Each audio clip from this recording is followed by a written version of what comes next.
ആകാശവാണി. നമസ്കാരം. വാർത്തകൾ വായിക്കുന്നത് ദീപു എസ് എൽ.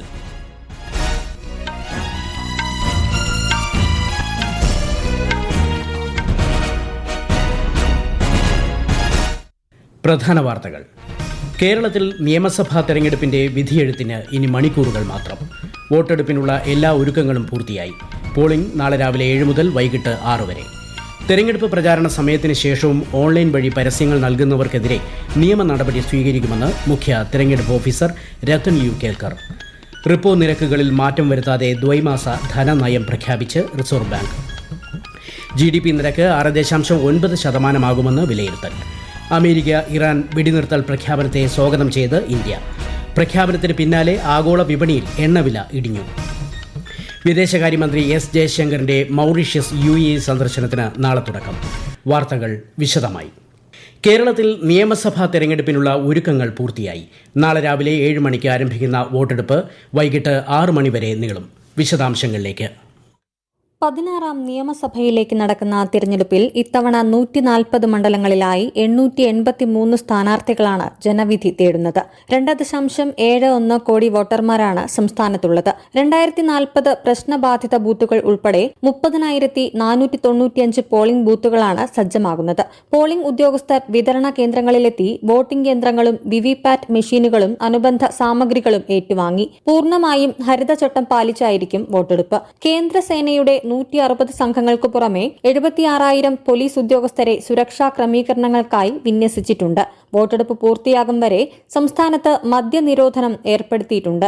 ഈ മാസം 29 വരെ എക്സിറ്റ് പോളിനും വിലക്കുണ്ട്. വോട്ടെടുപ്പുമായി ബന്ധപ്പെട്ട് സംസ്ഥാനത്ത് നാളെ പൊതു അവധി നൽകിയിട്ടുണ്ട്. സ്വകാര്യ സ്ഥാപനങ്ങളിലെ ജീവനക്കാർക്കടക്കം വേതനത്തോടു കൂടിയ അവധി ബാധകമാണ്.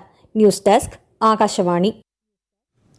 സ്വതന്ത്രവും നിർഭയവുമായി വോട്ട് രേഖപ്പെടുത്തി ജനാധിപത്യ പ്രക്രിയയിൽ പങ്കാളികളാകണമെന്ന് ഗവർണർ രാജേന്ദ്ര വിശ്വനാഥ് ആർലേക്കർ. ഓരോ വോട്ടും ജനാധിപത്യം ശക്തിപ്പെടുത്തുന്നതിൽ ഏറെ പ്രധാനമാണെന്നും അതിനാൽ എല്ലാവരും വോട്ടവകാശം വിനിയോഗിക്കണമെന്നും അദ്ദേഹം പറഞ്ഞു. പ്രചാരണ കാലാവധി അവസാനിച്ച ശേഷവും ഓൺലൈൻ വഴി തെരഞ്ഞെടുപ്പ് പരസ്യങ്ങൾ നൽകുന്നവർക്കെതിരെ കേസ് രജിസ്റ്റർ ചെയ്യുമെന്ന് മുഖ്യ തെരഞ്ഞെടുപ്പ് ഓഫീസർ അറിയിച്ചു. കൂടുതൽ വിവരങ്ങളുമായി ആകാശവാണി ലേഖകൻ സ്മിതി M. പള്ളുരുത്തി. ഓൺലൈൻ വഴി ഇപ്പോഴും ലഭ്യമായിട്ടുള്ള തെരഞ്ഞെടുപ്പ് പരസ്യങ്ങൾ ഉടൻ പിൻവലിക്കണമെന്നാണ് മുഖ്യ തെരഞ്ഞെടുപ്പ് ഓഫീസ് നൽകിയിട്ടുള്ള നിർദ്ദേശം. തെരഞ്ഞെടുപ്പിനായുള്ള പരസ്യ പ്രചാരണം അവസാനിച്ച ശേഷവും ഓൺലൈൻ വഴി തെരഞ്ഞെടുപ്പ് പരസ്യങ്ങൾ വരുന്നതായി ശ്രദ്ധയിൽപ്പെട്ടിട്ടുണ്ടെന്നും മുഖ്യ തെരഞ്ഞെടുപ്പ് ഓഫീസ് ചൂണ്ടിക്കാട്ടി.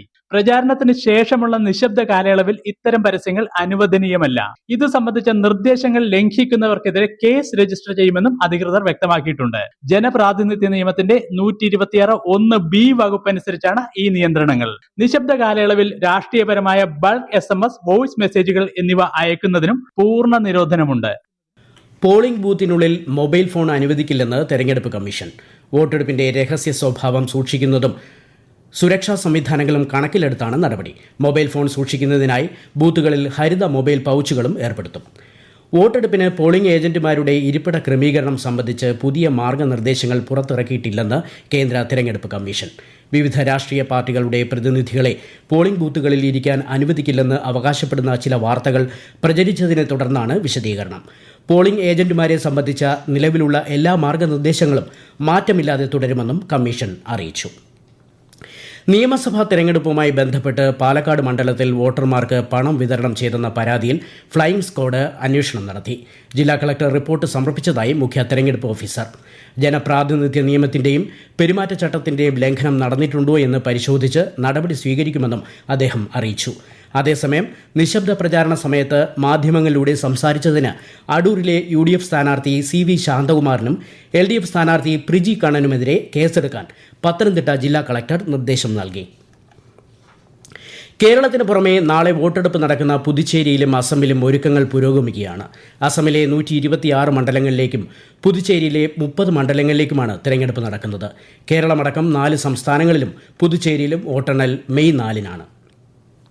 പുതുച്ചേരി, കാരയ്ക്കൽ, മാഹി, യാനം എന്നിവിടങ്ങളിലായി സ്ഥിതി ചെയ്യുന്ന 30 നിയമസഭാ മണ്ഡലങ്ങളിലേക്കാണ് നാളെ തെരഞ്ഞെടുപ്പ് നടക്കുന്നത്. കൂടുതൽ വിവരങ്ങളുമായി പുതുച്ചേരിയിൽ നിന്ന് ആകാശവാണി ലേഖകൻ ബിബിൻ S. നാഥ്. പുതുച്ചേരിയിലെ 6 വിതരണ കേന്ദ്രങ്ങളിൽ നിന്ന് തിരഞ്ഞെടുപ്പിനായുള്ള പോളിംഗ് സാമഗ്രികൾ ബൂത്തുകളിലേക്ക് എത്തിക്കുന്ന ജോലികൾ വൈകുന്നേരത്തോടെ പൂർത്തിയായി. ആകെയുള്ള 1099 പോളിംഗ് ബൂത്തുകളിൽ 209 എണ്ണമാണ് പ്രശ്നബാധിത ബൂത്തുകളായി കണ്ടെത്തിയിരിക്കുന്നത്. 4836 ഗവൺമെന്റ് ഉദ്യോഗസ്ഥരും 2791 പോലീസ് സേനാംഗങ്ങളും 173 സൂക്ഷ്മ നിരീക്ഷകരും 2198 വിദ്യാർത്ഥി വോളണ്ടിയർമാരുമാണ് തിരഞ്ഞെടുപ്പ് ജോലികൾക്കായി നിയോഗിക്കപ്പെട്ടിരിക്കുന്നത്. വെബ്കാസ്റ്റിംഗ്, വീൽചെയർ, റാമ്പുകൾ, ബ്രെയിൽ ലിപിയിലെ ബാലറ്റ് ഷീറ്റുകൾ, കുടിവെള്ളം, വൈദ്യുതി ഉൾപ്പെടെയുള്ള സജ്ജീകരണങ്ങളും പൂർത്തിയായി. അടിസ്ഥാന ബാങ്കിംഗ് നിരക്കുകളിൽ മാറ്റം വരുത്താതെ റിസർവ് ബാങ്ക് നടപ്പ് സാമ്പത്തിക വർഷത്തെ ആദ്യ ദ്വൈമാസ ധനനയം പ്രഖ്യാപിച്ചു. റിപ്പോ നിരക്ക് 5.25% തുടരും. വായ്പാ പലിശ നിരക്കുകളിൽ മാറ്റമുണ്ടാകില്ല. നടപ്പ് സാമ്പത്തിക വർഷം 6.9% GDP പ്രതീക്ഷിക്കുന്നതായി RBI ഗവർണർ സഞ്ജയ് മൽഹോത്ര അറിയിച്ചു. പശ്ചിമേഷ്യൻ പ്രതിസന്ധി, എൽനിനോ പ്രതിഭാസം എന്നിവ പണപ്പെരുപ്പം ഉയരാൻ കാരണമായേക്കുമെന്ന ആശങ്കയും അദ്ദേഹം പങ്കുവച്ചു. ഈ വാർത്തകൾ ആകാശവാണിയിൽ നിന്ന്. ആകാശവാണി വാർത്തകളും വാർത്താ അധിഷ്ഠിത പരിപാടികളും all India radio news Thiruvananthapuram YouTube ചാനലിലും all India radio news Thiruvananthapuram Facebook പേജിലും AIR ന്യൂസ് _തിരുവനന്തപുരം ഇൻസ്റ്റഗ്രാം അക്കൌണ്ടിലും AIR ന്യൂസ് _TVM X ഹാൻഡിലും ലഭ്യമാണ്. വിദേശകാര്യമന്ത്രി എസ് ജയശങ്കറിന്റെ മൌറീഷ്യസ് UAE സന്ദർശനത്തിന് നാളെ തുടക്കം. സന്ദർശനത്തിന്റെ ആദ്യപാദത്തിൽ മൌറീഷ്യസിൽ നടക്കുന്ന 9ാമത് ഇന്ത്യൻ മഹാസമുദ്ര സമ്മേളനത്തിൽ അദ്ദേഹം മുഖ്യ പ്രഭാഷണം നടത്തും. മൌറീഷ്യസിന്റെ നേതൃത്വവുമായി കൂടിക്കാഴ്ച നടത്തുന്ന അദ്ദേഹം ഇന്ത്യ മൌറീഷ്യസ് ഉഭയകക്ഷി ബന്ധം സംബന്ധിച്ച് ചർച്ച ചെയ്യും. ഈ മാസം 11, 12 തീയതികളിലാണ് വിദേശകാര്യമന്ത്രിയുടെ UAE സന്ദർശനം. ഗഗൻയാൻ ദൌത്യവുമായി ബന്ധപ്പെട്ട എല്ലാ പ്രവർത്തനങ്ങളും പുരോഗമിക്കുകയാണെന്ന് ISRO chairman V. Narayanan. Smart and sustainable space mission management ബംഗളൂരുവിൽ സംഘടിപ്പിച്ച അന്താരാഷ്ട്ര സമ്മേളനത്തിൽ പങ്കെടുക്കുകയായിരുന്നു അദ്ദേഹം. We are working on the Gaganyaan program, and before going for the crewed mission, 3 uncrewed missions are targeted. So right now we are working on the first uncrewed mission. All activities are going on well. The time frame, everything will be announced in the appropriate time. Human space flight mission, it is the mission operations are very, very critical like any other important mission. Challenges means it is the first time you are going to accomplish this mission. We have to do the human rating of the launch vehicle. Then of course a lot of new developments.